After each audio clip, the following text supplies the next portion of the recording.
C'est quel profil vous peut sa président de la République? C'est-à-dire, Bayebi président de Makamuka Yamabe, Yamuyibi, Yamu Bapesi Kumba China, Ramé Palinga, en France, on est China Rambo, Azoseka. Et c'est il faut arrêter Yorubanga Kabila Tro. Il faut arrêter de le mystifier. Kazamaka cité. Mobuta Kenda Talissa c'est bétaté, il a été humilié, les partis comme ça. Souka ya Kabila zappé de la même manière. On me dit bah oui wana, bazalo kwa bakadogo. On me dit bakadogo bakimisa MPR. Kasi bah oui what?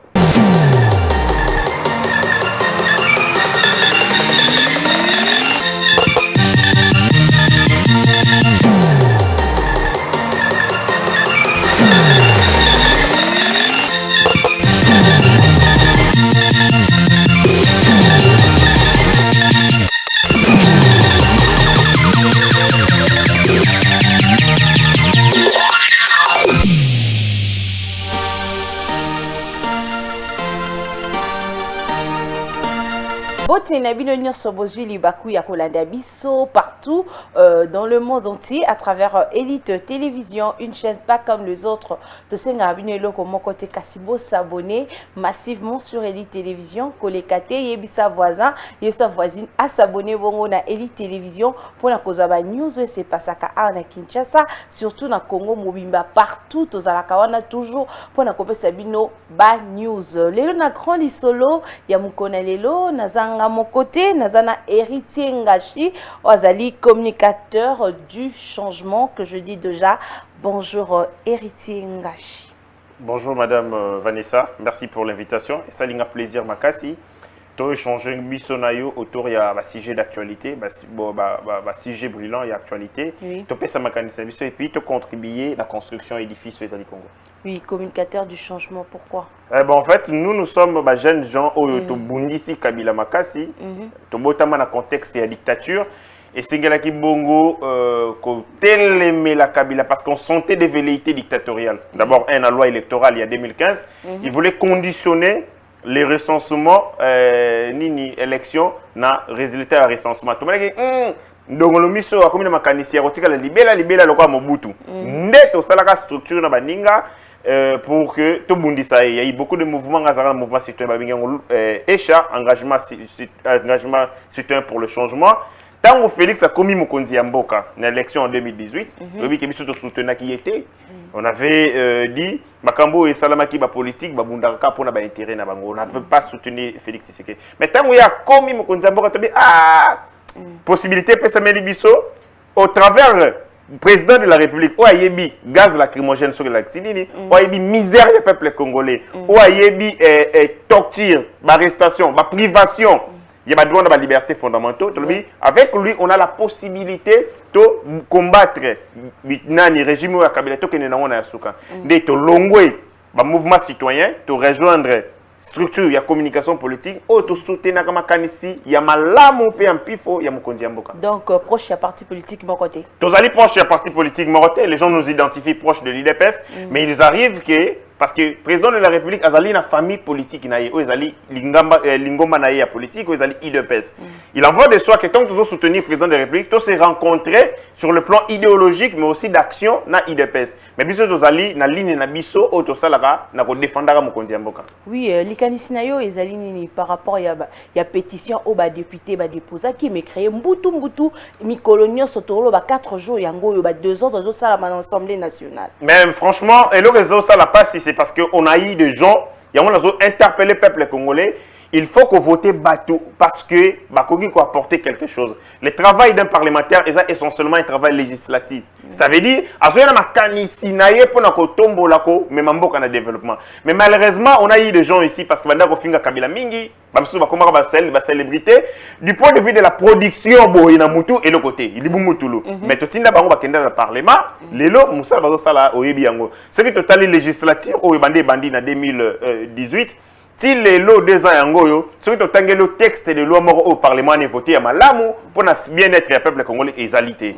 Oh, Salami Lobby et changement, voyez un changement. Et c'est à un certain moment de l'histoire, Batouba s'est ressaisir. N'être parlementaire ou beaucoup d'entre eux, Balinga qui est dans le chômage. Ceux qui sont Tétaka, Balandara, voient où Mokonzambo a été dans l'Union sacrée, ils allaient partir en chômage. Parce que, Moubek on a dit article 78, et Zaliko l'a dit ça très bien que régime ya cohabitation ezalaka te na Congo. Biso tozalaka na coalition. Donc ce qui président a commis Mkondi, il le faut à sa majorité nécessaire. Ce qui a une majorité nécessaire, à un parlement pour que cette fois-ci a organisé l'élection et permettre à la majorité parlementaire. Oui. Ça veut dire les députés Otozali na bango, Otomoni wana bitumba, même si je condamne comportement vandalisme. Il y a eu des koulouna, il y a PPRD, il y a machette, j'en connais. Bazala qui réunion à Beauvant, la nuit, la veille, il y a manifestation. Deni boyebi qui est PPRD. Eh, non, même petit bébé bazaki wana na ibi bangot. Yo kasi batwana baza parachuté ba uti lola. Non, on se connaît, to ibi bangot bazam sur la level. Ba to paye IDPS musu baza. Mon butu. Eh, biso IDPS ko to biloko wana te. Oh ba tumbaka, yo bosani ke ba tumba ba jeune wana na IDPS on a incinéré batumba batu na siège IDPS. Yo seulement IDPS asala ba acte vandalisme. Biloko wana ezali modi IDPS pezongi ça. C'est droit choix, c'est droit. IDPS soka linga sala mbutu ndenge ezala kaka to simba na ezala na moi. Wana ba bomba marate. Mais bata PPRD ba master wana so ba linga sala chivundu ba yaka kaka na butu. Ba koya ba tumbi bino bisi babimi. Wana eza modi operandi to yebi ndeli basala. Ba tie ba petia ba tumbongo, ba droguer bango. Bapesi bango diamba, babebisi bango mutu, bayebisi bango sala les ordres. Voilà les modus operandi na bisoté. Ba ya wana batindaki bango tout simplement parce qu'il fallait que ba saboter action ya ba député ya Union Sacrée. Musu ba bimisi ba tramotine ba bimisi ba machette pour se ba bunda na ba député, mais malheureusement ils ont été maîtrisés très rapidement. Heureusement ils ont été maîtrisés, mais je dénonce l'attitude du général Kassongo. Kassongo, il a ça là. C'est monsieur, je ne comprends pas. Non, mais général Kassongo a entretenu Bakuluna.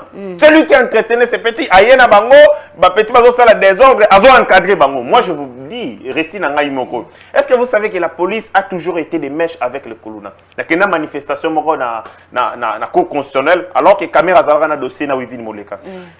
Jour où on a pena na moi le roi Mokile Souke Lingaï. Ba betinga likofi tout. Na kimi pas policier batelanga policier azuinga azongi singa so pas chaleur albi bo achevé musala basala ga yangwana la police vient loko basala na chef moko na kuluna na policier bango tout bazo exécuter musala moko mais mutuna rôle na secteur na ye kuluna azo sala trouble policier zo kosa loko azo kanga te azo essayer kende. C'est ce qui s'est passé. Le président de la République doit avoir un œil regardant dans le service de sécurité. Moni na mbutu et sala maka o moins le troisième larron to fandika bote général Morobo a s'autoproclamé président de la République. Et ainsi, président Fazala n'a prudence ma casse dans le service de sécurité. Bah, généraux Kabila Noma. Bateau a payé un grade. Il y a des gens dans ces pays qui doivent tout à Kabila. Mais bah, où t'as qu'on peut sa loyauté na bango, qu'on présente la loyauté et pas la président de la République. Non mais. Phare des sénats, tout le monde est payé général quand on va dire on a c'est ceux qui sont en mascarade. Non écoutez, bah généraux, bah zalaki wana, zalaki bah généraux, bah officiers supérieurs. Na officiers généraux. Il y a la police, il y a les forces armées. Il y a l'armée bazar 74, il y a la police bazar 60. Mais tant qu'on va y tozo continue, tozo mona bengango séduction. Il veut séduire la police. Il y a pas na biso mututo commissaire boye ainsi de suite. Et en plus, le gars biso na Congo, tozo na pouvoir mo bengango personnalisé. Oyo batu ba s'identifier na ba institution. Ba généraux na bazala redevable na Kabila pour Kabila mutakomisa bango. Vous savez que dans ces pays ça batu mususu akimika mbango atina ropenga balobi na tonga comme général. Et c'est Kabila mutakomisa bango ba biloko wana soko yo bisanga mutu ya bongo. Il est intimement lié à Kabila. Pour ceux qui Kabila nani mususu. Donc, ils se sont déjà, il faut maîtriser parce que trouble les à travers Bango parce qu'ils sont très redevables à Joseph Kabila. Mais si que les vote, aux autres s'attendent à une vote à l'élo. Mais ils ont la possibilité. Les députés ont une responsabilité historique et ont changé de destin en Bokanabiso. Aujourd'hui, ça passe ou ça casse. Mabunda, il faut qu'il y ait. Déjà, les députés Union Sacrée va manifester clairement. Adhésion na bango nani obi ke na minute autant to solo la Titanic e dinda ya solo mais Titanic e dinda Titanic vene dindi sikoyo palu et ça li communiquer et lobby diagnostic ya mokonzi mboka kitoko ba sepeli nango ba yena bango na Union Sacrée François Rubota ayaki kokota kala na député na Union 24 ayeli biso boye na boye na nini na plateau na pesi bino bozo na bino bango sikoyo bazo ya ti donc to sa no émission oyo baka bo chombo te tel personne sur la côte. Titanic, bazo dinda me babo ya onzima. Chose ate, il faut pas s'écrouler. Omoni, alors on a zo sepela nango. Afdel sali trouble makasi na mboko. Ngaka selo quand aussi la Afdel na masasi mais to sila ni na bona pété ka boye ka politique, to texte politique. Afdel prolongement nango FCC tani basi là. La fin de l'histoire. Oui, et le konyo sozarana souka. Même le film Jésus si là. Mais ces gens sans tête, parce que quand ça va demeurer éternel. Il faut pas comprendre que l'air, la fleur a sonné sur la bango écoute. Mais c'est quoi présence? Il y a Chadar, il y a présence, il y a Inukamba, bango sur l'élo na vote quoi porter ni. Peut-être échec et quoi. Non, en fait, ces gens ont compris que politique n'a pas siège vide et symbagité. Ils boudaient tant la prestation de serment, bah juge va rater. Bah tu moutou makas va faire ni mais ça la marqué. Bah comprendre que tactique tu es dans ça ne marche pas. Il faut changer la tactique. Ainsi, bah yé, mais bah est-ce qu'on peut animer? Bah surveiller bah député yo à bango. Est-ce qu'il va voter pour Natoni? Mais vote ça secret. Yo là na moutou de isoloir. Attends, tu es moukié. Tant qu'il est isoloir, il sera seul face à sa constance. À voter au thé. Et de deux, bah ça peut trouble. Tu comprends? Comme ils sont des élus, bah ça bango na bango, d'après la communiquer à la police et interdit ça qui. Bah tout moussou bah ya sauf quand bah élu. Na ba suppléant na bango. Ça veut dire ce député du FCC ba créer un scandale na katikuna trouble tout ça pendant vote. OK le processus makambe ça mate ti vunde salama. Ainsi ba député à cash faut ba la sage. Ba céder na prudence. Ba continuer procédure na bango ba clasher tina suka na mona mabunda wana kweya. Mama wana za na place na été. Le roi lingi na ye agendo ko bokolaka abano akoma babysitter ya ba lion. Na kinga kati. Mais oui, mais quelqu'un qui ne se trouve pas à place. On dit que maman, na lingara et ma casse, il na ministère à portefeuille. Alors, quand on mingi calme, ah, maman, technocrate, mutamisala. Tant qu'on va exposer, quand on va continuer na parlement. Voilà ce qu'on va dire, Némi. Salaboy, Shadan, Salaboy, Zong Saboy, maman komi, bisala, sala, ta place est sous ici. Mais tout le monde est présent, ça va maman, basi mbambunda, basi. Bazo batoza, on va soutenir maman, mabunda, maman, le quoi la maman, bisonyo, pour la valoriser, ba maman. Maman nini. Ba maman, est-ce que, ba maman, ba koui, ko c'est, ba koui le carapé pour ba soutenir, ba tu ya Kabila, namboka, oyo. Et ça, le régime, moi, tu es sakané, ba maman, le roi régime, ya Kabila. Tu vas violer la est, ba violer ba mibal, ba violer ba maman, oh, tu vas mutiler maman, ba kati enzoto. Mais est-ce que le maman va corrompu ou comment? Je sais. Régime et dictature, ils ont la bongo. Comme ça va tout, pauvre, qu'on paupériser bango pour que tant on va ça 500 à qui était. Oui que maman na bazali na moyen té. Maman on souhaite carrément, oui que mère on sou basala la cop. Commerce na bango, fond na de commerce au moins $20, 40 000 francs. Mais tant on va bengi yo. Ba bi sûr non ndenge okei bongo to kopesa yo 20 000. Tant on rozonga 20 000, maman osani. Ah ouais oye mané nzembo. Ya on a zo interpeller ba maman wana.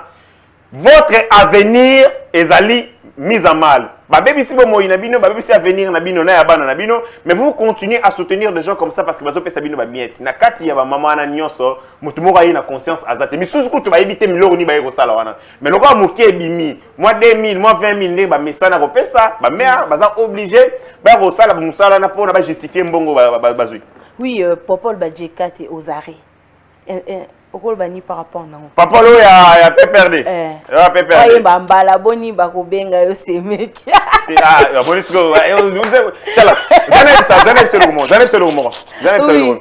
Nazo que na ninga tribalisme te parce que ba telemela ki yango. Mais nazo yebisa yo, est-ce que yebi ke batu nyonso bazali ya PPRD o bazali ba luba bazali mal à l'aise. Ba Swahili ba komi bazo mona bango ba très que bango mutu bazo teka ba information pas Félix bango ne mutu bazali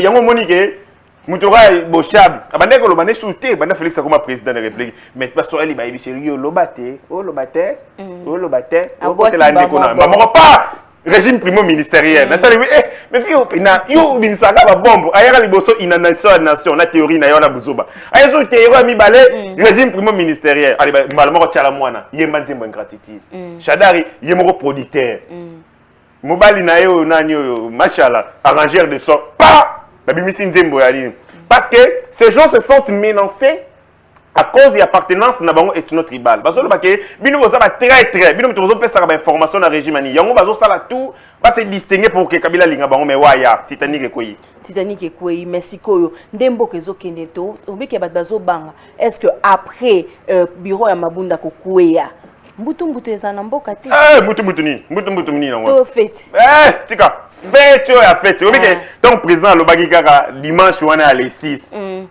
ti lelo nazo à peu près 4 kilos après tikolo baboué na vu ça parce que au moins quand on a un problème là mutu on a stressé et on a santé royauté mais quand on a soulagement on a un discours moins libérateur un discours plein d'espoir accueilli avec beaucoup d'enthousiasme mais les Congolais s'épellent de partout dans le monde enfin on a un libérateur et puis si nini espoir et puis si batou possibilité à croire en l'avenir parce que au moins Kabila Makamazala non seulement il a détruit notre vie maintenant, mais à bon moment, il même espoir. Il y a moi. Même et qui est n'a pas de choses à Il y a un moment qui est jeune. À bon dimanaye, à que l'on est au coup na mer Méditerranée pour côté photo. Mais à ti comme parce que moi on pas cette opportunité, moi on pas cette perceptivité. Il y a des gens dans ces pays. Ba botama ba kufi, parce que l'on musanate.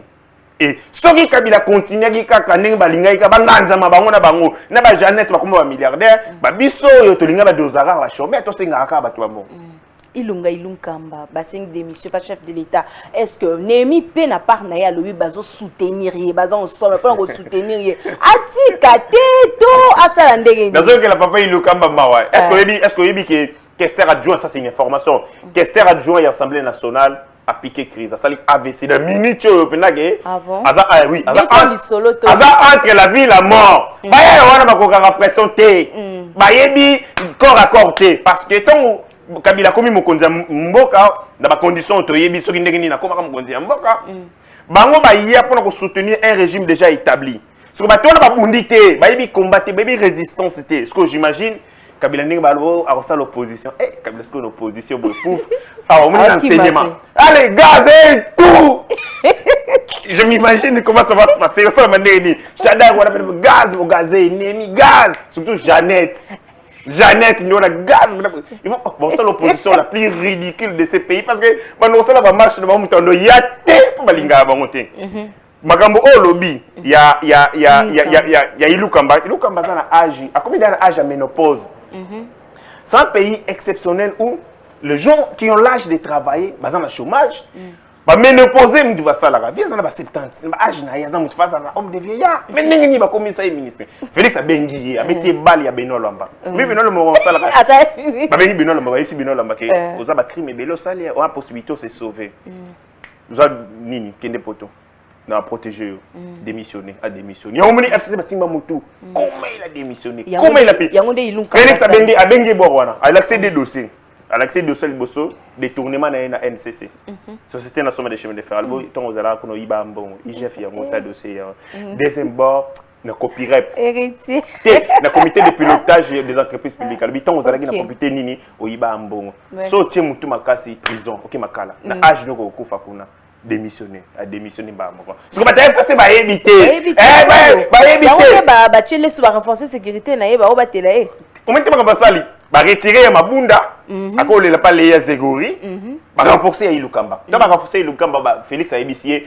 démissionner ko bangelo ko mokoté ba FCC ba ko contrôler bini est-ce que va démissionner ni moi ba bengi allo papa boni bien to soutenir ozandeni naza bien naza na mama teto ngato ibaka soki ozapenda kolala OK vieux ozapi otenda ko sokola bon c'est bon sokola malamu donc bazo landa parce qu'ils ont peur que avant démissionner l'absence na bango merci et saliango il n'a pas de choix mais ce que Alexis Tambwe Mwamba 50 d'aba déposer et 50 pétitions pour naé vieux wana de na kanara c'est otenga komba Alexis Tambwe Mwamba na monaka avion ba betar masasi na est on a ouais va chef rebelle donc na mboko nous avons eu des gens on va côté l'institution parce que ba bomaka ebelé abomi ce qu'on prend pour remixer les beaucoup de ces institutions ba mende ba Tambwe Mwamba na zotanga. Il y en a beaucoup comme ça. Roubéo, surtout Roubéo. Et il a CP. Il a un discours au président. À l'Obio, non, ministère, il y a décentralisation. Na l'Obé, le Kouana, éternel ministre de décentralisation. Comme on a évidé. Monsieur Soubazonga Bagwanda. Monsieur Soubazonga Bagwanda. Moka ya la Mouka Martin Fayoul Madidi. Bakabwana déjà pour tout comment Martin Fayulu kuna musique côté kuna Jean-Pierre Bemba na est-ce que bana aux journalistes ils ont pensé sangwa munene mambo bana makambo nyose salamiti sikoyo boyoki mkomba Martin Fayulu place mara po di bino ko ressusciter bibembe boyko muta kufa na déjà ya mutu alobi discours ya posé za non événement alobi ngo na tunye ve adaya baga utika ida na corbia yolingo ressusciter babosa na na minute muninga na yo bazalaka na yo na nani musique bon pe bayoka na te ba mi balé bayoka na te pour la guerre leadership musique alobaka ke ote et nani Fayulu alobaka ngali comme za président de la république za dia candidat président dans za dia il y a président élu élu na mutu na ye soki mwana no azalaki sango ya mwana akataki sango obika azalaki boso azotambola babenga kaka père mulima kisango eza parce que ce mwana akataki président dans la soirée azotambola boye mo amitali na miko elle comme tout non aussi sa classe sociale la droit babe encore des avocats bon maître te omoni Martin Fayulu expérience na ye il faut aider Trump à apprendre nini ba giraka stress ya rater élection présidentielle donc azali symbole aza patrimoine ya l'état bon mon mutu pamba te il a géré ba stress ya makasi ya rater élection présidentielle a koki ko servir de modèle pour na ndeko na biso Trump. Mais est-ce que à cause de la grâce na ko baté faveur na mise chef de l'état alobata Martin Fayulu a tout travailler olinga ki parce que toute prière na ya Martin Fayulu les alaki que Kabila kende le Kabila bakabwani na fait Tshisekedi le problème ya Martin Fayulu ezali tant bozo sala biloko nyonso bozo sala par nanga eza wapi ezali nini so bobi c'est que par na yo comme premier ministre na ye mais tant nga mo de union sacrée Moïse Azoya na ba 60 députés na ye. Jean-Pierre Bemba. Bemba Azoya na ba 21 députés na ye. Bati Azoya sko atayo moko. Yo ndimi pena. Moïse a continué union sacrée. Allez bazui. Martin Fayulu a combien de députés? Moko wana. Nde muni mutuko via tambola. Ikasi de mbonga de salaire na ye. Ya siège na ye wana, nga tsaka petit na ye, to ba futi ndi a payer mutuka jeep ya mundo na sima. Martin Fayulu za mbongo. Mbongo wapi? Mbongo ni mbongo ça va. Na faden house, yo bi combien de mois de paiement? Ozi muzitu, yo bi na Congo Belge ko to bien temps na ya ba journaliste Esengo. Et non, franchement, quand je viens ici, Esengo bo sur la victoire. Mais oui hein. Sauf que na RTVS, banana porte, tina suka, tol na tol. Au moins, ça sent pénal. Sur des gens comme ça, incapables d'organiser une entreprise, c'est comme ça qu'ils allaient diriger les pays. Non, Martin, tout ce qu'il est, c'est Kabila. Il doit dire merci à Kabila. À part Kabila, il doit s'arrêter. Et je dis aux gens du FCC, bon, le président, après qu'on nomme informateur, juriste, tant que premier ministre Azaline, la tenue bango question. Tant que Kabila nomara Mondo Sima comme informateur, est-ce que le gouvernement est démissionnera? Toujours ça labino, moni toujours tangi sa Kabila politique, toujours zongi c'est la yeka ba biloko ya sala kabiso.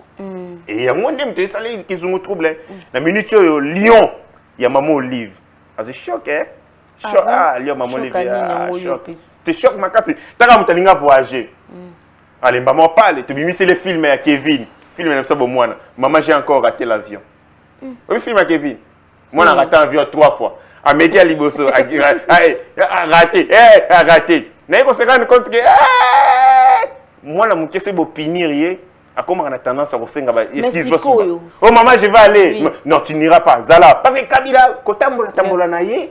Et ça m'a bien du point de vue de la sécurité. Ainsi, je dis aussi au président de la République, regardez qui ne voyage en Afrique d'ici, mais président, vous êtes très mal conseillé. Comment dans un pays comme le nôtre, dans un contexte où il y a moto et aboyé, on dit que voyage dans Libanda. Mais on comprend qu'on a regardé sur le nom qu'on a sauté.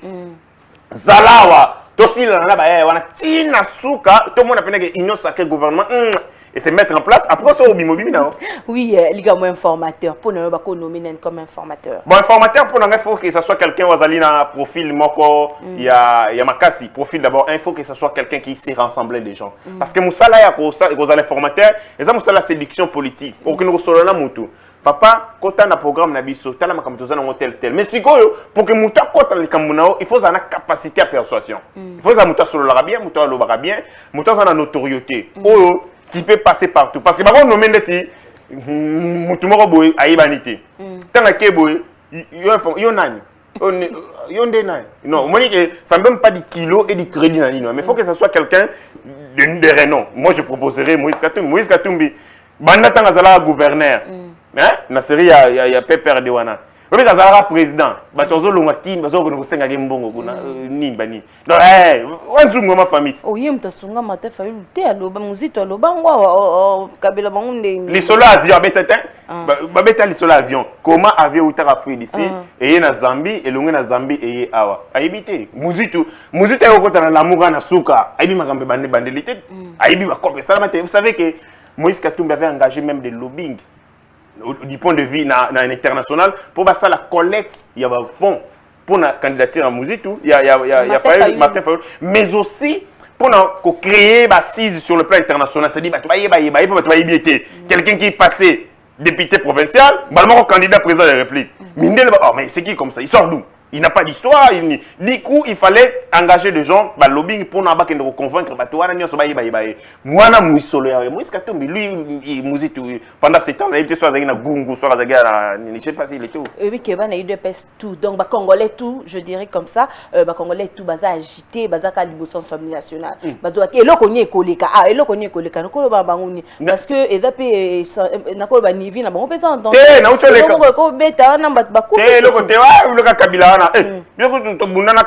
Corps à corps, on a un makasi très fort bani na ministre nenga komi. Kabila soit télé na minute ya boé ya Chine ramba télé mibo. Yo kokae. Mukonzambo yo non. Yo mboka. Oh benga président na komba muyibi. Président de la République andima ba pesa komba muyibi. Baninga ni ba benga ke Chine ramba. Chine ramba c'est un assassin, un voleur. C'est quel profil bo pesa président de la République? C'est-à-dire ba yebi président na makamuka ya mabe. Ya muyibi ya mo ba pesa komba Chine ramba pa linga ngo force o benga Chine ramba azoseka. Et là, on a très forte banga été tout le monde est corps à corps. N'est-ce commis réduit, n'est-ce commis boyé. Et c'est il faut arrêter il y a banga Kabila trop. Il faut arrêter de le mystifier. Les gens disaient que Mokolo Mobuta Goya a okende bato kufa. L'icône m'a belé tout à l'heure. Mobuta Kenda Talissa c'est bétaté, il a été humilié, il est parti comme ça. Souka ya Kabila les appelle de la même manière. À l'époque, Mobutu Abunda na rébellion, il y a Afdel. Mais ce qu'on a mis, c'est un président élu démocratiquement. Nemutazo Silisa, régime ya Afdel. On me dit bah oui wana, bazalo kwa bakadogo. On me dit bakadogo bakimisa MPR. Kasi bah oui what? Ya solo. Ka ewu kasi bah oui what? Parce que bana mundu kite me ka. Mundu kite ka moto. Moto ka moto. Bah ouais na moto. Oui. Ka moto wana nemuto sani. Je leur demande bazala mobiliser. Vigilance. Batala ba infiltré parce qu'on recrute aussi des infiltrateurs pour côté on a pour attribuer photo wana mais faut pas être très vigilant batala o nazana ya zanani va continuer ko bunda bitumba o tina suka la victoire est certaine Congo eza biso Congo ezonga ya biso bato wana bakende mais en tant que Congolais na chose qu'on a pas la population conseil ko pesa na autorité morale pour na makambo nyonso ceci là net ikanisi oh wapi autorité morale ya FCC. D'abord on a démocratie, autorité morale à Zalagate. Autorité à Fouati. Mais on a des la démocratie. La démocratie, c'est le peuple qui est souverain. Voilà. Na royaume sa Kabila, il y a liboso 1. Agende yemoko ko midi mbika soki mo ezali. Oh. Oueza conseil. OK. Oui, mais on a des avis na yo Est-ce que tu suicide déjà des décisions? OK. 1. Agende ko midi mbika yemoko. 2. Agende ko midi sanamai. 3. Agene romitika na prison. 4. Wana comme na 4e. Na 4e atika politique complètement sokola maboko ndenge pilata sokola maboko na makamba Yesu akende kofana na kingakati asokipe na ba lion na ba lionson na ye parce que à cause ba dégâts ebelé. Kozala na kinka et opposé ka ba problème to vana na kinka. Non, s'il est oublié, ce gars a oublié. Ce gars a posé sur ba activité politique to bossa na ye. Mais ba agitation zo sala zo yo kake des gens qui sont dans les gouvernements de l'État. Bazo respecter ba injonction na ba dictat d'un individu, sénateur soit-il. Bilo connaît pas sa kanda. Kabila a memi libiso manque de respect dans les institutions publiques. Ainsi, il faut avant de kimia. Ce gars a liti le loboé, c'est à cause de la grâce na miséricorde ya président de la République alors asakane la bisoté. Merci beaucoup Tokomi Nasuka, numéro de contact non na baino so ba contacter yo tebi keza Suka te to développer prochainement. Pour un numéro de contact, Ezali Bandeko Bazali Netina Libanda, plus 243 82 37 15 753. Plus 243 82 37 15 plus 753. La ligne Lobelo ya Suka. Ministre ya fonction publique, assistant qui secrétaire national, secrétaire général ya administration et assemblée nationale. Aye kolobaki ezali yete. Ngai na baninga nanga tozo sala plainte kala mingete poto funda ye pona faux en écriture et usage de faux. Logo la écriture wana ezali ya yete. Logo la lettre wana ezali ya yete. Yesuko na justice fa ibisa biso ya nani. Merci beaucoup Bozalaki Ebele Olanda émission ya Mukona lelo bo s'abonner toujours massivement na Elite Télévision bo s'abonner bo vraiment bo ya Ebele et que ça la bien makasi. Merci beaucoup Anémi pour les images. Merci aussi à Michelange Lolouma. Merci à Kelly aussi. Merci aussi à Rocar Messi le mignon garçon. D'ici là, portez-vous bien. À bientôt. Bye.